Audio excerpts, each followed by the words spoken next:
BX1 +. L'édito Fabrice Grosfilet. Il y a des chiffres astronomiques qui peuvent vous faire tourner la tête. Des sommes tellement importantes que pour le commun des mortels, elles ne veulent plus dire grand-chose. Dans l'actualité, nous avons deux exemples de ces montants énormes ce matin. 6 milliards d'abord. C'est le montant des bénéfices du groupe GSK l'an dernier. Un chiffre en progression. Dans le secteur pharmaceutique, les affaires se portent plutôt bien. 6 milliards de bénéfices pour un chiffre d'affaires total de 33 milliards. On ne peut vraiment pas dire que GSK était une entreprise en difficulté. Mais ça ne l'empêche pas de supprimer près de 900 emplois. Décision rationnelle, économique, froide, mathématique. Il faut dégraisser pour investir dans la recherche et dans la robotisation. On va donc investir notamment 500 millions, précise la direction. Réduire la voilure salariale pour être plus réactif que les concurrents et encore plus séduisant en bourse. Alors on peut juger, condamner, regretter, comprendre.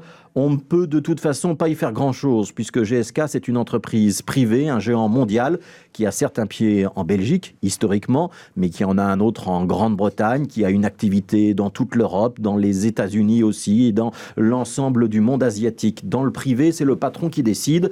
L'actionnaire a toujours raison. Le rôle des pouvoirs publics se limite à essayer de limiter la casse avec le paradoxe pour GSK que la rentabilité après ce plan social sera sans doute encore plus élevée alors que la facture de l'accompagnement social, des cellules de reconversion, la prise en charge des prépensions seront, eux, à charge de la région wallonne, de la sécurité sociale et de l'État fédéral.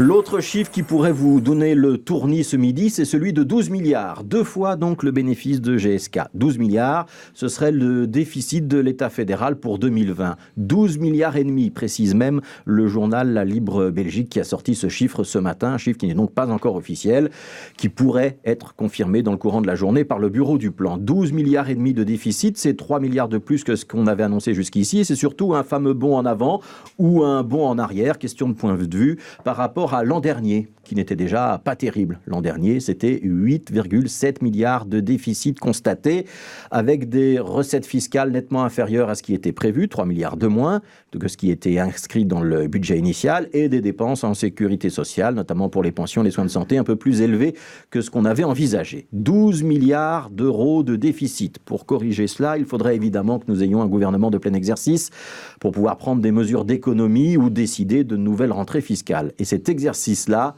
aucun parti politique n'a naturellement envie de le faire. C'est nécessairement impopulaire.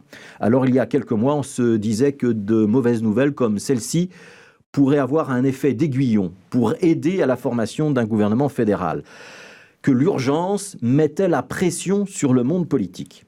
Mais vu l'ampleur de ce trou budgétaire, vu le climat politique actuel, vu le manque de confiance entre négociateurs, vu la différence de point de vue sur ce qu'il conviendrait de faire pour rétablir les finances de l'État fédéral, c'est finalement l'effet inverse qui risque de se produire. Plus les mauvaises nouvelles s'accumulent, moins la probabilité de voir un gouvernement se concrétise.